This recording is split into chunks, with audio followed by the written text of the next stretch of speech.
Okay, hello, my name is Brandon Paxton. I'm a captain with Clackamas Fire. Thank you for joining us as we update the public with some critically important safety messages and information as we sort of work through these highly dynamic and changing times with the fires that are impacting Clackamas County. So just real briefly, some ground rules. We'd like to have the questions held till the end. We've got four speakers who are going to come up today and provide that information. So if you could please hold your questions, we'll ask and answer those at the end.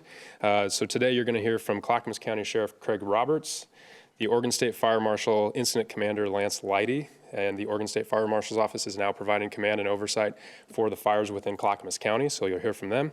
And Captain Shane Strangfield from the Clackamas County Sheriff's Office, as well as the Clackamas Disaster Manager Nancy Bush. So with that said, Sheriff Roberts, I'll turn it over to you.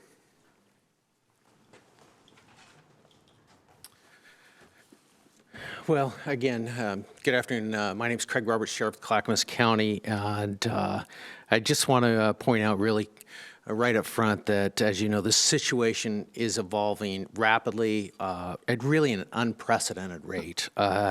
This is an extraordinary challenge for all of us. I want to start out again by thanking the incredible firefighters across the state that are really stepping up in many ways. But this thing is a huge concern for life safety. I cannot emphasize that enough, that the lives of citizens in this county and beyond, it is so important to follow the directions that you're going to hear. I want to tell you that Lance Leidy with the Oregon State Fire Marshal, I've had long conversations with him. He's an expert in the field. He's actually been involved in firefighters in California and across this country. I have the utmost respect for him, and you're going to hear him talk about what he believes is coming up for us. And with that being said, I want to kind of move on and just also highlight my thanks to our deputies and state police and all those on the front lines. I can tell you our own staff have had fire damage, evacuated tons of their own personal homes, and they're right back here working diligently.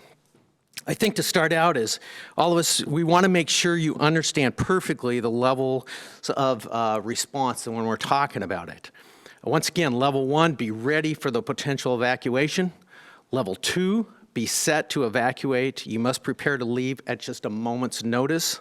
And level 3 is go. Evacuate now, leave immediately. Danger is in your area, and it's current and imminent, and we really need you to follow those directions. So one of the things I want to talk about right now is really some of the changes that have happened. So right now, we're actually changing some areas to level 3. I want to describe those to you. I also have our incident commander for the Sheriff's Office is going to talk more specifically about that. But we've moved to level 3, and that includes the southern west county line north to Highway 211. It also includes 211 east to Highway 213, 213 north to Henrici, Henrici Road east to Redland Road, Redland Road north to Springwater Road, Springwater to Baker's Ferry Road, east to the existing evac zone, and you can see more of that on the Clackamas County evac map. I want to talk about level 2. What we're looking at in level 2 evacuation is the west of the county line to the Pudding River north to the Willamette River, the Willamette River north to I-205, I-205 north to Highway 212, and Highway 212 east to Highway 26, and Highway 26 east to include the city of Sandy. Once again, I'd encourage you to look at the evac to see more specifics on that. I think it's important now to turn it over to our incident commander, Shane Strangfield, who will talk more specifically about some of these areas and some of the evacuation routes that we're doing this. So, Shane. We want to emphasize all those efforts are for a life safety effort. Please look at that county map, go to that county interactive map found at the Clackamas County website under Wildfire. You can pull that map up and refresh it throughout the day as it's updated with a lot of information about the fire evac zones and places that you could evac to for both persons and livestock. So go to that site, that's the priority. With those routes, make sure that you're looking at those routes and understanding that roads are still open in some places. We do have road closures, but level 2 areas on those borders, those roads are open. So don't confuse yourselves with those borders on the roadways that may you think that the road is closed. You can go to the Oregon Trip Check site to look for road closures. If you have any confusion over that, that's a good place to go look. Those zones are for evac areas, but some of those roads aren't necessarily closed. So make sure and look at those routes when you're deciding which way to go and which way to go out. Go to the Trip Check site that Oregon State operates on the website. I just want to add one last thing, that I want the citizens of our county to know that we are stepping up patrols in the areas that we can patrol right now. And some of the fire areas, obviously we can't get into those, but I want you to know that we are working diligently to make sure while your houses are empty that extra patrols are being stepped up to fill those needs. The second thing is we are working on a curfew that if you don't belong in that area, we encourage you not to come into the area, and that there is extra patrol in there to do our best to keep our residences safe and their property. So I'll turn it over to you.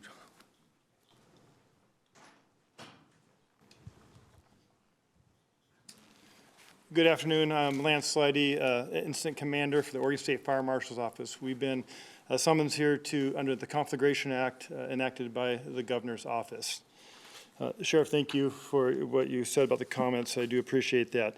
We are expecting extreme and severe fire behavior as 2 large fires are expected to merge south of Molalla. Firefighters are being repositioned to not be in direct line of the rapidly growing and changing fire conditions. Evacuations are in place by the Clackamas County Sheriff, as the Sheriff just stated. It is critical that people adhere to these situations and notifications. If you are in a level 1 or level 2 evacuation zones, please take time to think where you and your family will go in the event evacuation is needed in your area. Once evacuated, do not go back in the evacuated areas. Due to the rapidly changing conditions, we do not have an estimated acreage on the fires. Again, I want to reiterate the importance of adhering to the evacuations that have been recommended by the Sheriff. Thank you.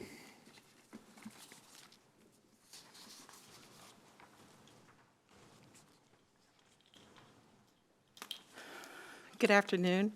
I'm Nancy Bush, and I'm the Director of Disaster Management here in Clackamas County. We are currently focusing on locations for everyone who has been evacuated. We're encouraging the use of masks for everyone because of COVID. We're working with our partners in Multnomah County, Portland, and the Red Cross to locate additional evacuation sites. Our current sites are the Clackamas Town Center for RVs, and Oregon Convention Center for other sheltering. We are working actively to find more shelter locations for both people and animals. When we do identify these sites, we will post them on our website, which is www.clackamas.us/wildfires. When heading to these evacuation sites, please do expect some congestion on our freeways and our highways. Please be very cautious, and please stay safe. The fire is moving, and we want to be able to communicate with you as soon as possible.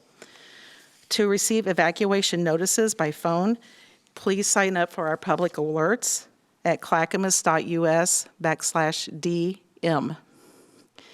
Signing up for the alerts means that you will receive our notifications from us, as well as wireless emergency alerts from the public alert system.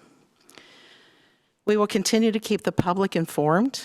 Please visit our website again at clackamas.us/wildfires and follow our county social media channels at Clackamas County, and please sign up for our phone and wireless emergency alerts. Thank you all.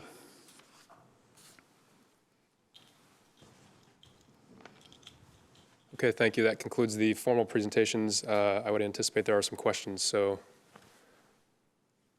Director, I'll start with KGW. Yeah, several questions. questions. Which two fires do you expect to merge? Sure.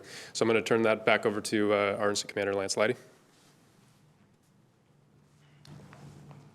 Thank you for the question. We're expecting the Beachy Fire and the Riverside Fire to merge. In fact, we have some aerial reconnaissance going on right now. We do believe the plumes from the fires have merged together, and at some point in the near future, the fire on the ground will be together. The Beachy Fire is technically considered Marion County now. That is correct, yes. Quick question for you. We understand Clackamas County firefighters are being pulled off, but is U.S. Forest still on it, and aren't they the primary? Yes, that's a good question. With the intelligence we got from the fire behavior analysis, we took what we call a tactical pause or a moment to regroup, make sure our firefighters are safe, count for all the firefighters, and we've been in coordination with the U.S. Forest Service and ODF on those decisions. Our firefighters are in position to re-engage when we think it is safe. And so again, it's just accountability for us, for our firefighters. How many people is that as far as numbers of firefighters compared to overall who is on the fires? We have 5 task forces. I don't know the exact numbers, the makeups. Normally it'd be about 50 people. Okay, but relative to the U.S. Forest Service efforts? I do not know the numbers of the Forest Service or the what ODF has on the ground. And why were they pulled off as opposed to, in other words, is it their level of training? Or, I mean, if U.S. Forest Service is still on there as firefighters, why were they in a different situation? Yes, very good question. Our firefighters are in the front of the fire, in the path of the fire, and not saying that ODF or Forest Service are not. We have communicated with them. I know ODF is doing some of the same thing, and we've communicated with the Forest Service, and they're working on that decision matrix for them. Is there any sense whether or not that fire is going to jump over the river to the other side? Can you refer to which river we have? That's Willamette. Oh, the Willamette. At this point, there's not enough information. Obviously, the smoke is impacted. We're not getting the rise out of here, the lift of the smoke out, so we can't get a good idea what the fire looks like and necessarily where it's headed. We do expect some weather changes, as we have for the last 3 or 4 days, and some wind direction changes. But at this point, I don't anticipate that.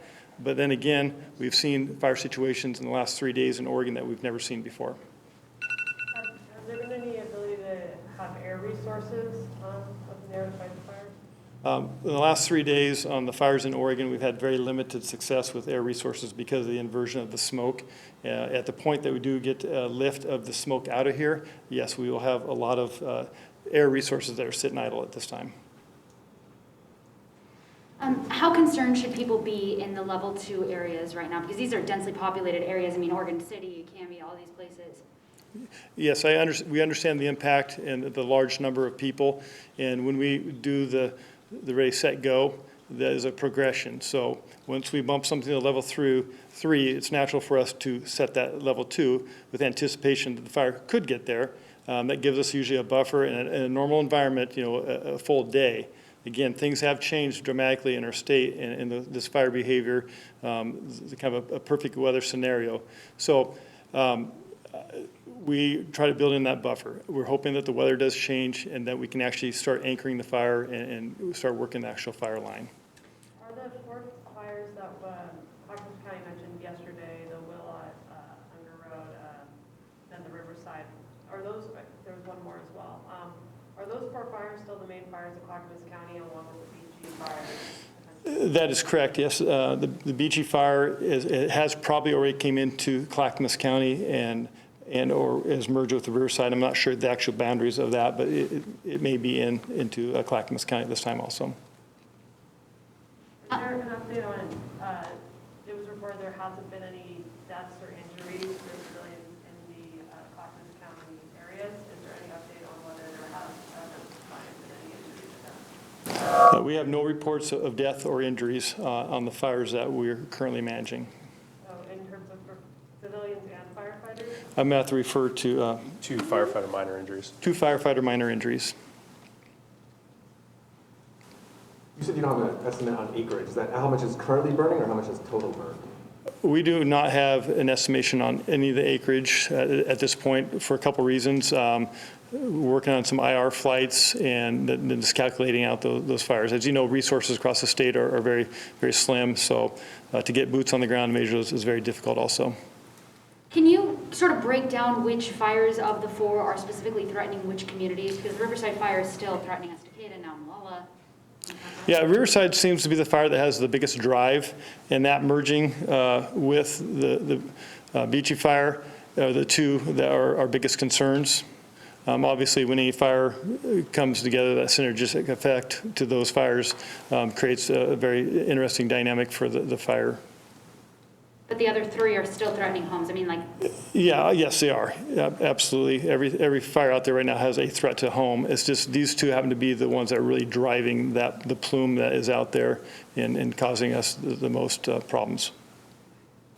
Has there been any communities, downtown areas, or any, we've seen a lot of pictures of devastation to houses, structures, but has any communities, downtown areas been leveled or? I do not have the answers to those questions. I honestly came onto this fire at 6:30 this morning, took command, and I've been just trying to come up to speed on all this. So if I can't answer it, we have a couple of people in here that may be able to answer some of those questions for you. I have a question for the sheriff. Is there any suspicion of arson? We've heard reports that some people got stopped for suspicious. Yeah, we, at this point in time, go ahead. Oh, all right. At this point in time, we don't have any evidence of that, but the origin of those things will be a part of an investigation as things move forward. So as you can imagine, a fire to this magnitude, there'll be in-depth investigation looking at all the possibilities and anything that might come forward regarding that. But at this particular point in time, nothing conclusive that would direct us to that. to piggyback off of that, though it may not be arson, do you know if any are definitively human-caused? I would direct that back to the fire personnel that are more experts on fires, so. Okay, while you're up here, one quick question, I'm sorry, guys. Do you have any confirmed reports of people looting homes or property of those who have been evacuated? No, not to my knowledge that we have any. I'm looking over at our incident commander. It appears he might be able to address that question for me. Thanks. And we're actively out as part of our safety plan, being out and about in the evacuation zones to address that issue. We're actively looking at additional members that the board's addressing now to give us some authority to stop people in those areas to investigate why they're out and about in the evacuation zones or if they're evacuating. So we're aware of that situation, that possibility, and we're actively working to address that. So no confirmed reports of looting and people's homes are. I can't confirm that at this time. Same thing with the other stuff. You know, we're in a life safety measure right now. We're doing evacuations, and so anything that we're working on is just still in process. And if we find some evidence and catch people doing that, we'll hold them accountable like we do everybody. But we're in a life safety measure right now, dealing with evacuations. You're going to put an update to the number of structures and homes that have been lost? So at this point, to answer your question regarding number of homes impacted, we don't have a solid estimation. As we mentioned earlier, this is very dynamic with how the fire is changing. And so we're really focused, and really the take home here, the message is to get out, right? If you are in a level 3, take that advice very seriously and get out of that location and take the advice to move to a safer location. So that's the focus at this point. So we really just don't have the time to calculate that at this point. And Morgan, to follow up on your question related to potentially what could be causing that, again, the focus is to get people out of those life safety issues and make sure they're in a safe location. The investigation certainly will occur, but there is nothing at this point that would lead us to suspect that we have man-made fires occurring. Okay, intentional or not intentional, we can't say the cause. Correct. We just don't have the resources right now to go back and evaluate that. I have a question, I think it's probably for Nancy. You talked about the new evacuation locations at the Clackamas Town Center and the Oregon Convention Center, but you had the evacuation at the Clackamas Community College and Oregon City High School, as well as the fairgrounds in Canby. What is happening with those locations? Because I know people were sheltering there, and there's a bunch of livestock. Yeah, so the question was about the current facilities that we've had put into place until the recent level 2. Clackamas Community College, we are moving because we cannot have a shelter in a level 2. So we are moving that, and we're working with Multnomah County to get that done. And we are using resources here in Clackamas County to pack that up and move that. as far as livestock, and we do have Clackamas Fairgrounds where we do have livestock right now, and we are working to make sure that we can get them safely moved as well. That is obviously a little bit more difficult, but we do have other partners in Columbia County that we're working with closely, as well as some others in the area that we're going to be able to, hopefully be able to move them to. And Livestock, I'm sorry, I don't have that number. or how many people that were sheltering? So we are at capacity at Clackamas Community College, and they had about 100 beds. Oregon City High School, we actually were going to be opening that one today, and it was around 50 beds.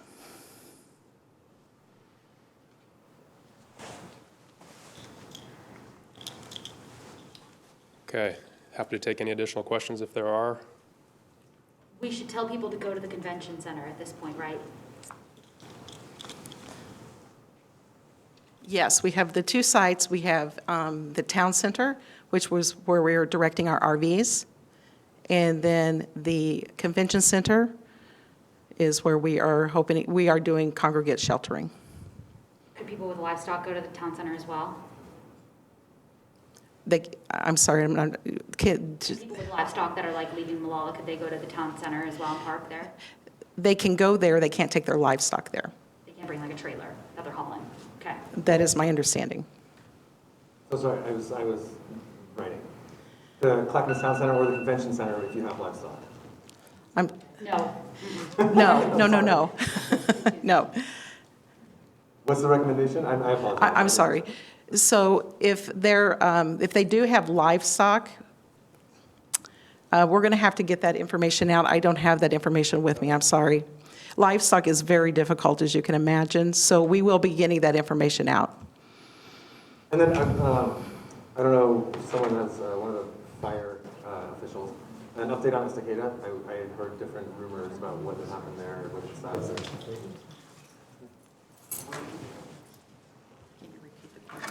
Yeah, could you please repeat that question for me? Just, I've heard different rumors today from talking to the residents on what the status of Estacada is, if the fire has hit the town, if structures have been damaged, or what the status of the town is. Yeah. The last report we had, the fire was on the edges of the town, but had not entered into the town, and I do not know of any structures that have been lost at this point. So we do have some fire in that area.